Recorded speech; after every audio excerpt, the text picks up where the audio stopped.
Ini adalah lanjutan pembahasan soal stokiometri 3 dari video sebelumnya. File soalnya bisa diunduh, linknya ada di bawah.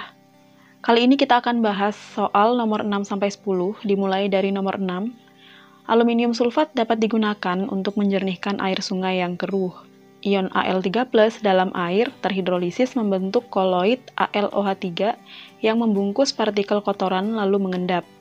Jika 10 liter air dimasukkan 17,1 gram Al2SO4 3 kali, maka pernyataan pertama kita cek molaritas larutan sama dengan 0,5 molar. Pertama kita hitung dulu mol dari senyawa Al2SO4 3 kali. Gramnya diketahui 17,1. Jadi molnya sama dengan 171 kali 10⁻⁻⁴ dibagi mR-nya 342. Ini bisa dicoret. Sini 2 ya. Jadi molnya adalah 10⁻⁻⁴ per 2 mol sama dengan 5 kali 10⁻⁻⁴ mol. Selanjutnya kita hitung molaritasnya sama dengan mol dibagi volume dalam satuan liter. Molnya 5 kali 10⁻⁻², volume airnya 10 liter. Jadi molaritasnya adalah 5 kali 10⁻⁻³ molar. Pernyataan 1 salah. Kemudian pernyataan 2, terdapat 6,02 kali 10⁻⁻23 ion Al3+. Kalau ada 10 pangkat seperti ini, arahnya itu ke jumlah partikel. Jadi jumlah partikel ion Al3+. Kita cek, pertama ionkan dulu senyawa Al2SO4 3 kali untuk menentukan ion Al3+-nya. Al2SO4 3 kali terion menjadi 2Al3+ plus 3SO4 2-. Diketahui tadi kan hasil perhitungan mol Al2SO4 3 kali ini 5 kali 10⁻⁻² mol. Dengan menggunakan perbandingan mol koefisien, kita bisa menentukan molnya Al3+, koefisien Al3+ dibanding koefisien Al2SO4 3 kali dikali mol Al2SO4 3 kali sama dengan 10 kali 10⁻⁻² mol sama dengan 0,1 mol. Rumus untuk menentukan jumlah partikel sudah dibahas di video sebelumnya. Jadi jumlah partikel sama dengan mol dikali konstanta Avogadro, yaitu 6,02 kali 10⁻�23. Karena kan di sini yang ditanya adalah jumlah partikel ion. Jadi jumlah partikel ion Al3+ sama dengan molnya ion Al3+ dikali 6,02 kali 10⁻�23. Sama dengan molnya ion Al3+ sama dengan 0,1 atau 10⁻⁻⁴ dikali 6,02 kali 10⁻�23 sama dengan 6,02 kali 10⁻22. Pernyataan 2 juga salah. Pernyataan 3, terdapat 12 mol atom O. Dalam Al2SO4 3 kali, di sini terdapat 12 atom O. Jadi molnya atom O sama dengan 12 kalinya mol Al2SO4 3 kali. Jadi anggap aja seperti perbandingan mol koefisien dalam stokiometri reaksi. Di sini kan tadi molnya adalah 5 kali 10⁻⁻² mol. Jadi molnya atom O sama dengan 12 kalinya kan. 12 dikali 5 kali 10⁻⁻² sama dengan 60 kali 10⁻⁻² sama dengan 0,6 mol atom O. Bukan O2 ya, jadi atom. Sehingga kita hitung berapa jumlah atom O dalam senyawa, kemudian jumlah atom tersebut dikalikan dengan molnya senyawa. Pernyataan 3 juga salah. Pernyataan 4, terdapat 0,15 mol ion SO4 2-. Kita ionkan lagi senyawa Al2SO4 3 kali menjadi 2Al3+ plus 3SO4 2-. Molnya Al2SO4 3 kali sama dengan 5 kali 10⁻⁻² mol. Sehingga molnya SO4 2- ini menggunakan perbandingan mol koefisien ya. Koefisien SO4 dibanding koefisien Al2SO4 3 kali dikali molnya Al2SO4 3 kali sama dengan 15 kali 10⁻⁻² sama dengan 0,15 mol ion SO4 2-. Jadi pernyataan 4 ini benar. Karena yang benar hanya pernyataan 4, jadi jawabannya adalah D. Kalau 1, 2, 3 itu A, 1, 3 B, 2, 4 C, 4 saja D. Kalau 1, 2, 3, 4 jawabannya E. Soal nomor 7, suatu aliasi yang terdiri dari 4,8 gram logam magnesium dan X gram logam aluminium direaksikan dengan larutan HCl encer. Logam-logam tersebut larut sempurna dan menghasilkan gas hidrogen sebanyak 11,2 liter pada STP. Massa total aliasi atau paduan logam pada awal reaksi adalah sebesar. Pertama, kita data dulu AR dari logam-logam yang terlibat. Yang pertama, AR dari Al adalah 27 dan AR Mg adalah 24. Diketahui kan suatu aliasi ini terdiri dari logam Mg dan logam Al. Mg di sini diketahui memiliki massa 48 kali 10 pangkat min 1 gram, sedangkan Al belum diketahui massanya, jadi diasumsikan X gram. Kemudian paduan atau aliasi logam ini direaksikan dengan HCl sehingga menghasilkan gas hidrogen sebanyak 11,2 liter pada kondisi STP. Kita bisa konversi dulu volume dari hidrogen ke mol. Mol sama dengan volume STP yaitu 112 kali 10 pangkat min 1 dibagi 224 kali 10 pangkat min 1. 10 pangkat min 1-nya dicoret, 112 dibagi 224 sama dengan setengah. Jadi, mol hidrogen yang dihasilkan dari reaksi paduan logam dengan HCl adalah setengah mol atau 0,5 mol. Logam Mg dan logam Al dalam deret volta itu terletak di sebelah kiri H. Logam-logam yang terletak di sebelah kiri H pada deret volta adalah logam-logam yang dapat bereaksi dengan asam. Sedangkan logam yang terletak di sebelah kanannya H seperti Cu, Hg, Ag, Pt, dan Au ini tidak bisa bereaksi dengan asam. Karena Mg dan Al ini keduanya adalah logam yang terletak di sebelah kiri H, jadi Mg dan Al dapat bereaksi dengan HCl. Ada juga bentuk soal stokiometri di mana salah satu logam dalam aliasinya itu terletak di sebelah kanan H. Jadi tidak bisa bereaksi dengan asam. Contoh soal yang seperti itu sudah dibahas ya di pembahasan stokiometri yang sebelumnya. Oke, lanjut lagi karena kedua logam ini bisa bereaksi dengan HCl, jadi kita tulis reaksi masing-masing logamnya. Mg plus HCl menghasilkan MgCl2 plus H2. Karena kan Mg ini golongan 2, jadi bermuatan plus 2. Kemudian Al plus HCl menjadi AlCl3 plus H2, karena Al terletak di golongan 3. Selanjutnya, setarakan reaksi. Untuk reaksi Mg di sini HCl-nya 2. Kemudian untuk reaksinya Al, AlCl3-nya 2. Kemudian karena Al-nya 2, di sini 2. Cl-nya jadi 6, jadi HCl-nya di sini juga 6. Kemudian H2-nya 3. Karena massanya Mg sudah diketahui, jadi kita bisa menentukan molnya Mg. Mol Mg sama dengan gram Mg dibagi AR. 48 bagi 2, 2. Jadi molnya Mg sama dengan 2 kali 10 pangkat min 1 atau 0,2 mol. Langsung aja ditulis di sini 0,2 mol. Tadi kan sudah diketahui di awal kalau H2 yang dihasilkan dari reaksi paduan logam dengan HCl adalah 0,5 mol. Nah, ini itu adalah H2 total. Ini kita belum tahu ya H2 dari Mg-nya itu berapa, kemudian H2 yang dihasilkan dari reaksi Al-nya itu berapa. Yang jelas total yang dihasilkan itu 0,5. Karena di sini mol Mg-nya sudah diketahui, kita bisa menentukan molnya H2 yang dihasilkan dari reaksi Mg dengan menggunakan perbandingan mol koefisien. Koefisiennya H2 sama Mg kan sama, jadi molnya H2 dan Mg ini sama. Mol H2 yang dihasilkan dari Mg adalah 0,2 mol. Sehingga mol H2 yang dihasilkan dari reaksinya Al dengan HCl ini adalah sisanya 0,5 dikurangi 0,2 sama dengan 0,3 mol. Selanjutnya kita bisa menentukan molnya Al menggunakan perbandingan mol koefisien dengan H2 yang dihasilkan dari Al tadi. Koefisiennya Al dibanding koefisien H2 dikali molnya H2. 3 bisa dicoret, jadi molnya Al sama dengan 0,2 mol.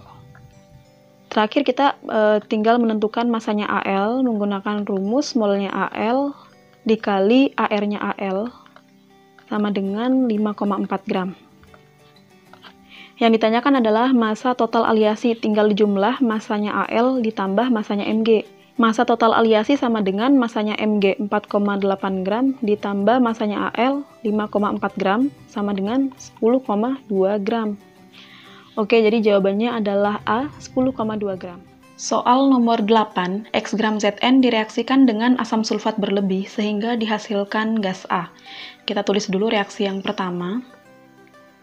Zn plus H2SO4 menghasilkan ZnSO4 plus H2. Zn ini merupakan logam. Semua logam dalam bentuk ion pasti bermuatan positif. Nah, dalam bentuk ion, Zn ini akan bermuatan positif 2. Kemudian, SO4 ini tuh merupakan anion yang bermuatan negatif 2. Sehingga dalam reaksi, Zn akan mengikat SO4 membentuk ZnSO4. Jika SO4 terikat dengan Zn, kan tersisa H dalam senyawa H2SO4. Nah, H ini tuh adalah gas, jadi harus ditulis diatomik. Sehingga hasil reaksi Zn plus H2SO4 adalah ZnSO4 plus H2. Di antara dua hasil reaksi ini, yang merupakan gas adalah H2, sehingga H2 ini adalah gas A. Selanjutnya, gas A direaksikan dengan etena menghasilkan 4 liter gas B. Etena adalah suatu alkena yang memiliki rumus molekul CnH2n. Karena kata depannya et berarti jumlah C-nya 2, kalau jumlah C-nya 2 berarti hanya 4. Jadi gas A tadi yaitu H2 direaksikan dengan C2H4. Kita review sedikit reaksi hidrokarbon. Reaksi antara H2 dengan suatu senyawa yang memiliki ikatan rangkap seperti alkena adalah reaksi adisi. Pada reaksi adisi terjadi pemutusan satu ikatan rangkap, jadi yang awalnya rangkap 2 menjadi tunggal. Rangkap 2 alkena, kalau tunggal adalah alkana. Rumus molekulnya alkana adalah CnH2n plus 2. Jadi kalau C-nya 2 berarti hanya 6. Hasil reaksi H2 dengan C2H4 adalah C2H6 yang merupakan alkana. Karena C-nya 2 berarti kata depannya et, alkana jadinya etana. Atau gampangnya seperti ini, reaksi H2 dengan senyawa yang memiliki C rangkap itu kan adisi. Adisi ini bisa kita lihat ya dari katanya et itu artinya bertambah. Artinya penambahan atom pada suatu alkenanya atau pada suatu senyawa yang memiliki C rangkap. Jadi yang awalnya alkena memiliki 4H, ketambahan 2 atom H dari hidrogen menjadi 6. Sehingga hasilnya adalah C2H6. Jumlah C-nya tetap ya, soalnya yang bertambah tadi kan adalah atom H-nya. Kalau gampangnya seperti ini, tapi kalau secara konsep seperti yang di bawah tadi yang sudah kita bahas. Di sini ada keterangan lanjutan, 4 liter gas B yang dihasilkan diukur pada keadaan di mana 5 liter gas nitrogen bermassa 7 gram. Jadi gas B ini diukur pada kondisi yang sama dengan gas nitrogen, atau pada P dan T yang sama. Di sini tuh diatomi karena nitrogen ini kan dalam bentuk gas nitrogen.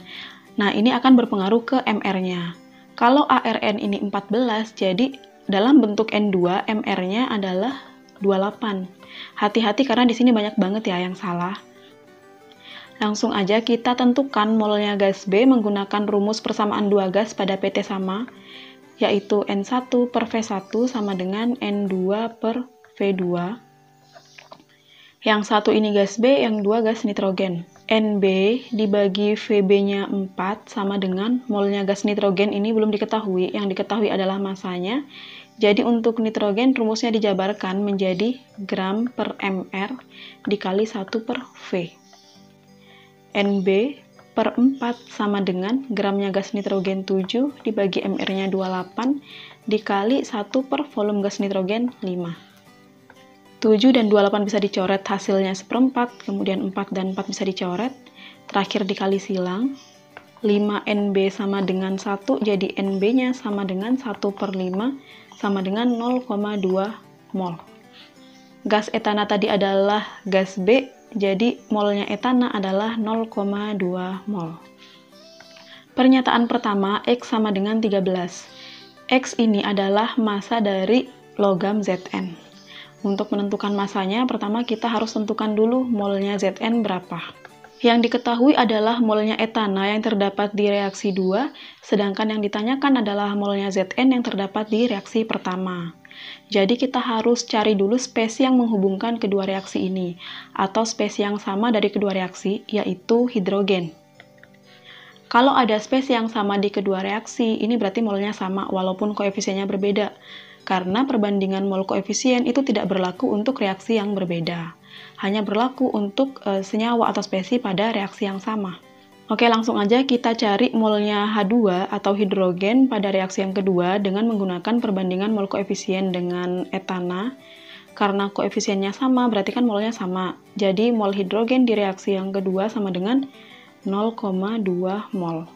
Mol hidrogen di reaksi kedua sama dengan molnya hidrogen di reaksi pertama. Jadi di reaksi pertama ini juga 0,2 mol hidrogen. Untuk menentukan molnya Zn, langsung aja menggunakan perbandingan mol koefisien dengan hidrogen di reaksi yang pertama. Karena koefisiennya sama, berarti molnya sama. Jadi molnya Zn di sini sama dengan 0,2 mol. Terakhir kita hitung gramnya Zn menggunakan rumus molnya Zn dikali AR-nya sama dengan 13 gram. Jadi pernyataan pertama benar. Pernyataan kedua, gas A adalah SO3 salah, harusnya adalah gas hidrogen. Pernyataan ketiga, reaksi pembentukan B termasuk reaksi adisi, benar. Karena gas B adalah etana yang dihasilkan dari reaksi adisi H2 plus C2H4. Pernyataan keempat, kedua reaksi bukan reaksi redoks, ini salah karena pada reaksi pertama terjadi perubahan biloks. Dari Zn kan ini awalnya unsur bebas, bermuatan 0 menjadi ZnSO4 yang bermuatan plus 2. Nah ini tuh ada kenaikan biloks atau oksidasi. Jika salah satu spesi mengalami oksidasi, berarti ada spesi lain yang mengalami reduksi, sehingga pernyataan 4-nya salah. Karena yang benar adalah opsi 1 dan 3, maka jawabannya adalah B. Soal nomor 9, suplemen antasid mengandung kalsium karbonat sebagai bahan aktifnya. Satu tablet antasid yang memiliki berat 1,998 gram direaksikan dengan HCl, sehingga menghasilkan 0,22 gram CO2. Berapakah persentase kalsium dalam tablet tersebut? Persentase kalsium dalam tablet antasid dihitung menggunakan rumus persen Ca sama dengan gramnya Ca dalam tablet dibagi gramnya antasid dikali 100%. Saat antasid direaksikan dengan HCl, yang bereaksi itu adalah bahan aktifnya atau kalsium karbonatnya, diketahui reaksi yang terjadi adalah CaCO3 ditambah 2HCl menghasilkan CaCl2 plus H2O plus CO2. Diketahui massa CO2 yang dihasilkan adalah 0,22 gram, jadi molnya CO2 sama dengan gramnya CO2 dibagi mR-nya sama dengan setengah kali 10 pangkat min 2 sama dengan 5 kali 10 pangkat min 3 mol. Untuk menentukan molnya CaCO3 menggunakan perbandingan mol koefisien dengan CO2, karena koefisiennya sama yaitu sama-sama 1, jadi molnya juga sama. Molnya CaCO3 sama dengan 5 kali 10 pangkat min 3 mol. Sehingga kita dapat menghitung gramnya CaCO3 dalam tablet antasid sama dengan 5 kali 10 pangkat min 3 dikali mR-nya CaCO3 yaitu 100 sama dengan 5 kali 10 pangkat min 1 gram. Kalsium atau Ca ini terdapat dalam senyawa CaCO3. Jadi kita bisa menentukan gramnya Ca menggunakan rumus gram unsur dalam senyawa. Rumusnya gram unsur sama dengan AR-nya unsur dibagi mR senyawa tempat unsur dikali gram senyawa tempat unsur. Jadi untuk menghitung masanya Ca, rumusnya adalah AR-nya Ca 40 dibagi mR senyawa tempatnya Ca, yaitu mR-nya CaCO3 sama dengan 100 dikali gram senyawa tempatnya Ca, yaitu gramnya CaCO3 sama dengan 5 kali 10 pangkat min 1 atau 0,5 gram. Jadi gramnya Ca dalam CaCO3 sama dengan 40 kali 0,5. 20 dibagi 100 sama dengan 0,2 gram. Yang terakhir tinggal substitusi massa Ca yang diperoleh dari hasil perhitungan ke rumus yang pertama tadi. Persen Ca sama dengan gramnya Ca, yaitu 0,2 dibagi gram antasid 1,998 dikali 100%. Biar ngitungnya gampang, 1,998 ini dibulatkan aja jadi 2, sehingga perhitungannya menjadi 0,2 per 2 kali 100%. 2-nya dicoret, kemudian sisa 0,1 kali 100 sama dengan 10%. Jadi kadar Ca atau persentase Ca dalam antasid adalah 10%. Soal nomor 10, pada pemanasan HgO terurai menurut reaksi, 2HgO menghasilkan Hg plus O2. Pada pemanasan 108 gram HgO akan terbentuk 4,8 gram O2. Maka HgO yang terurai sebanyak, pertama kita data dulu AR dari unsur-unsur yang terlibat. ARHg adalah 200 dan ARO adalah 16. Sehingga MR senyawa HgO adalah 200 plus 16 sama dengan 216. Yang ditanyakan adalah HgO yang terurai dalam bentuk persen. Persentase zat yang terurai dihitung menggunakan rumus mol zat yang bereaksi dibagi mol zat mula-mula dikali 100%. Jadi persen HgO yang terurai sama dengan mol HgO yang bereaksi dibagi mol HgO mula-mula dikali 100%.